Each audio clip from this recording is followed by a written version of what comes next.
Assalamualaikum warahmatullahi wabarakatuh. Selamat pagi. Terima kasih, Dr. Sukamto.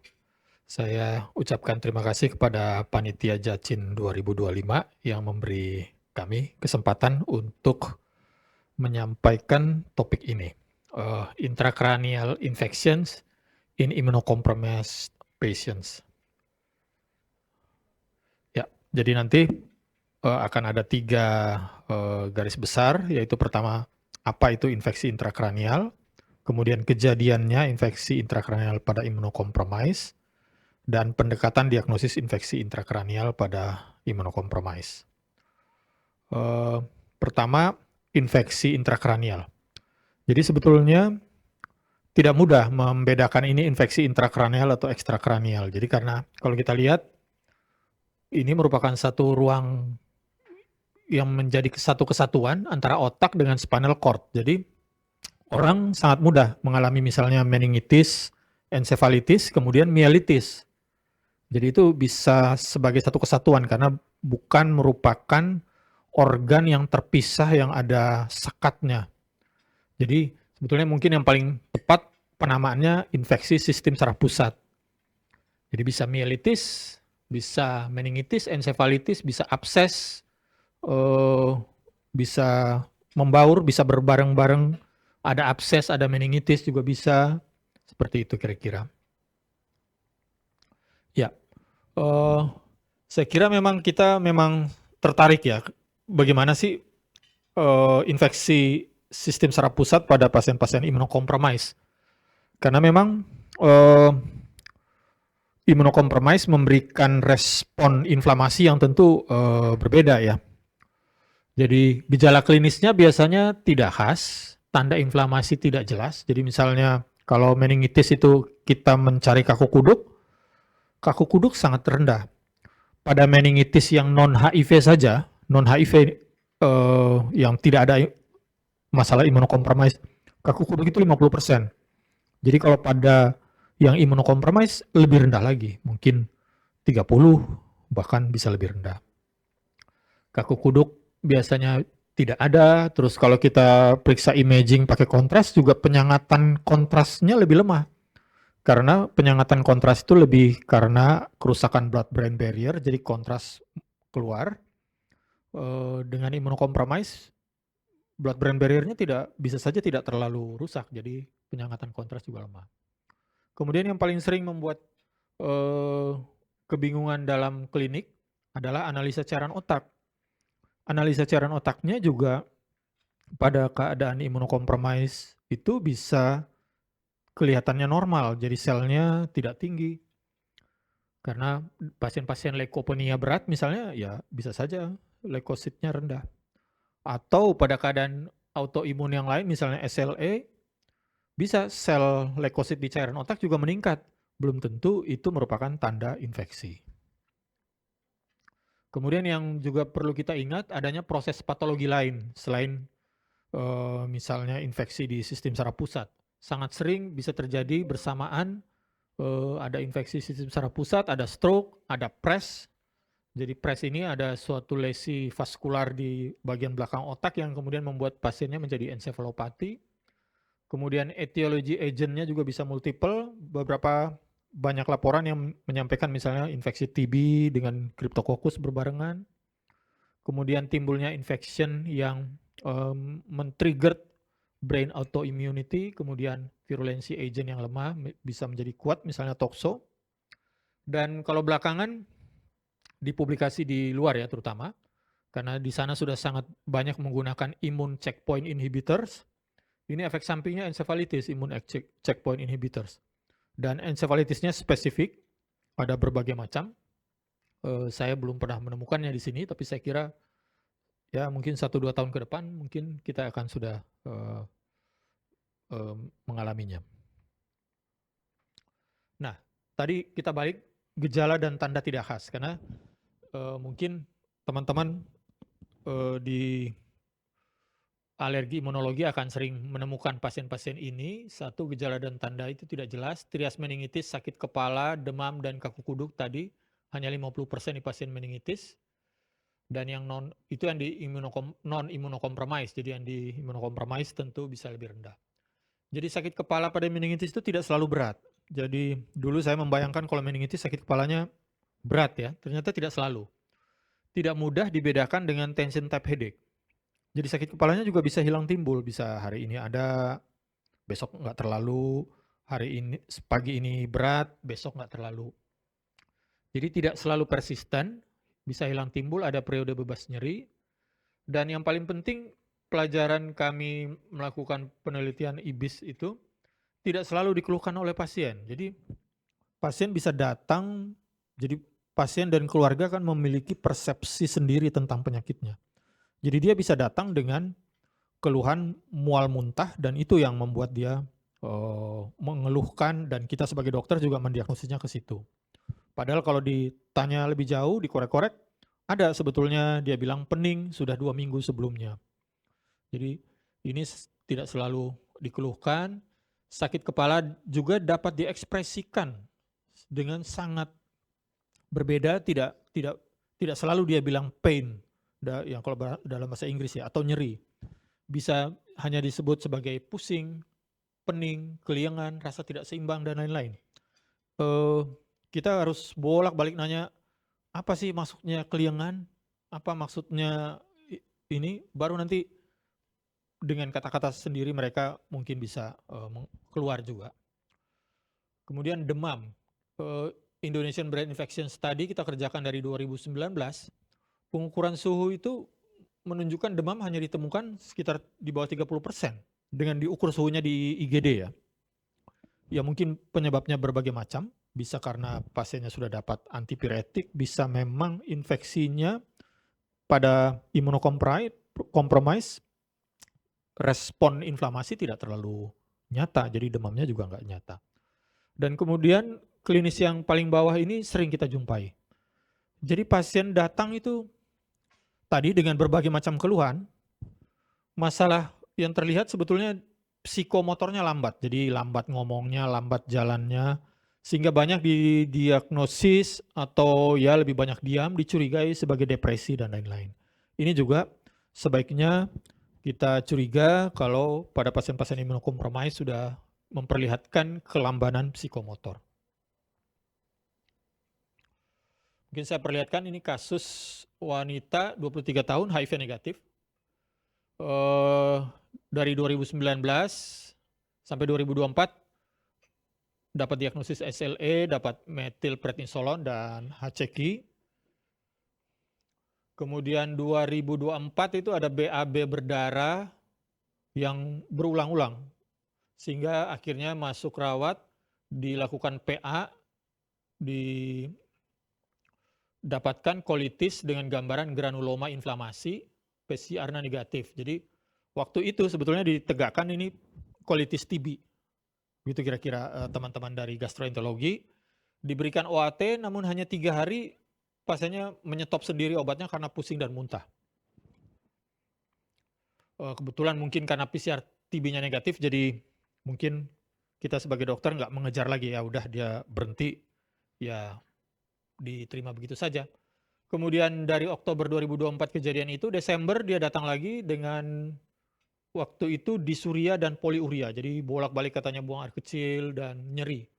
Di USG ada hidronefrosis, kemudian di nefrostomi dan lain sebagainya. Jadi dia masih tetap mendapatkan metilprednisolon dan HCQ. Januari 2025 masuk lagi. Pada saat ini sudah demam yang panjang, sudah lebih dari satu bulan kalau nggak salah demamnya, sudah ada sefalgia, ada strabismus. Jadi penglihatannya sudah ganda, ini pemeriksaan matanya.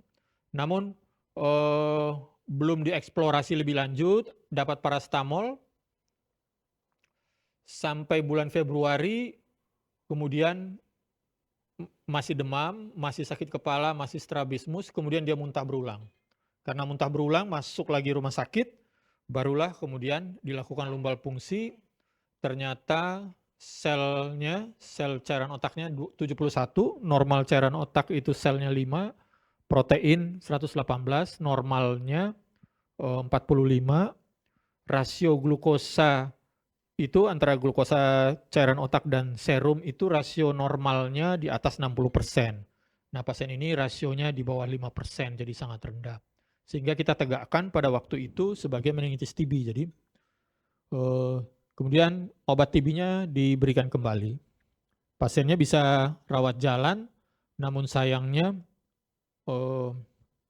setelah rawat jalan bulan Februari ini di rumah 2 bulan, kami dapat kabar meninggal yang kita tidak tahu kenapa penyebabnya. Jadi memang perjalanan klinis pasien-pasien dengan keadaan seperti ini cukup berat.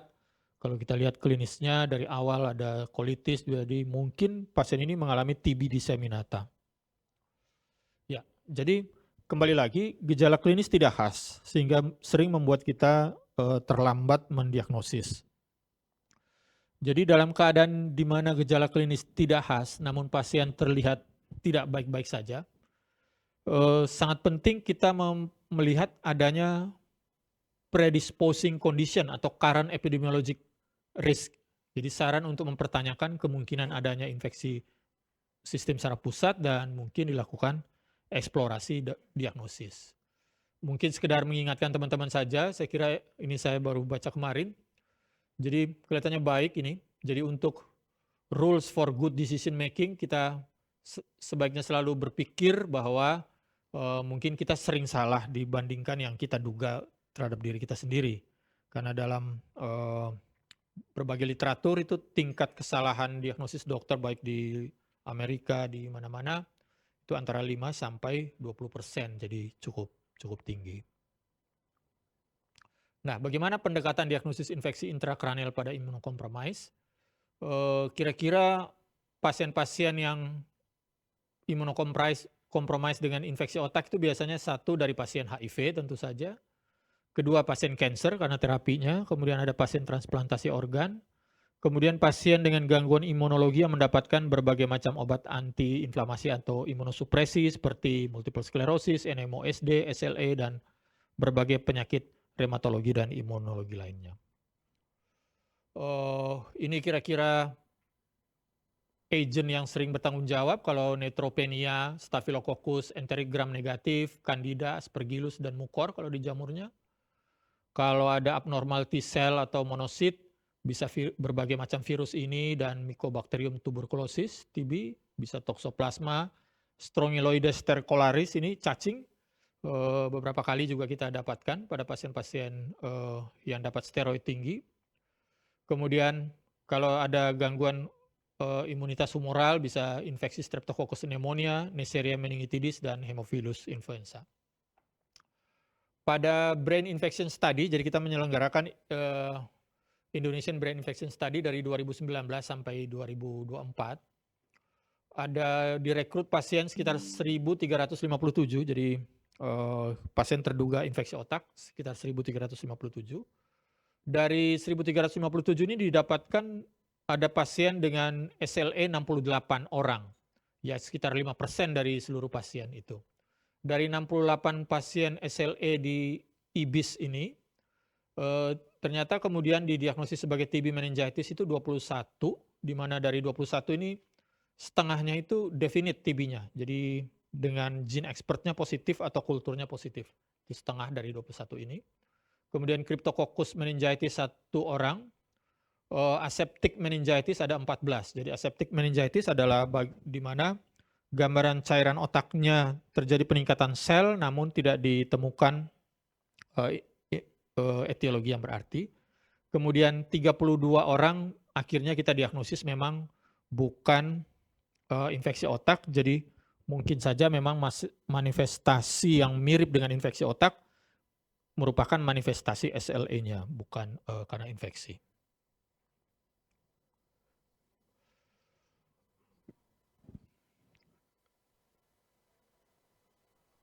Pendekatan infeksi SSP terkait imunokompromis ini kompleks seperti diceritakan tadi. Jadi tidak mudah kita buat algoritma, oh ya kalau begini, ke sini, dan ke mana. Jadi biasanya pendekatannya kita untuk pendekatan diagnostiknya, faktor risiko kita lihat tadi, type of predisposing condition, current epidemiologic risk, terapi yang diberikan. Kemudian tentu saja pemeriksaan fisik dan syndromic localization. Sangat penting ada lumbar puncture dan tes HIV, serta pemeriksaan laboratorium lain yang diperlukan, serta neuroimaging. Kira-kira ini merupakan core dari pendekatan diagnostiknya. Dari sini saja, dari lumbar puncture dan neuroimaging, sudah banyak diagnosis yang bisa kita tegakkan. Ada meningitis TB, tuberkuloma, encephalitis virus, terutama varicella zoster, HSV, abses otak, meningitis bakterialis, meningitis cryptococcus, toxoplasma, dan etiologi lain. Jadi dari nomor 3 dan 4 ini sudah cukup kuat kita diagnosis. Lumbal fungsi sangat penting dalam infeksi otak. Sebetulnya tindakan yang sangat sederhana, lumbal fungsi ini, mestinya dapat dikerjakan oleh semua dokter melalui pelatihan yang singkat. Jadi saya kira kalau lumbal fungsi dikerjakan dokter saraf aja, ya dokter saraf mungkin jumlahnya tidak banyak. Kalau dokter lain mengerjakan juga akan lebih cepat infeksi otak itu ditangkap. Pelatihannya sangat singkat menurut saya, mungkin nggak sampai 1 hari dari melihat teori sampai ini, saya kira sudah bisa. Analisa rutin seperti ini, dan yang menggembirakan sebetulnya sekarang, kenapa saya ingin lebih banyak orang yang mencari infeksi otak. Sekarang Gene Expert yang disediakan oleh pemerintah yang namanya Gene Expert Ultra. Dulu Gene Expert biasa. Nah, dengan Gene Expert Ultra ini pengalaman kita di RSCM meningkat itu. Kasus meningitis TB yang definite, yang positif Gene Expertnya. Jauh tinggi. Kemudian kita juga sudah punya LFA Cryptococcus, jadi ini juga mendiagnosis Cryptococcus dengan lebih akurat. Kemudian mungkin nanti saya kira sudah mulai banyak rumah sakit di Jakarta, saya kira akan tersebar di Indonesia, punya panel meningitis encephalitis, yang sebetulnya panelnya kan sama dengan panel infeksi respiratorik dan gastrointestinal.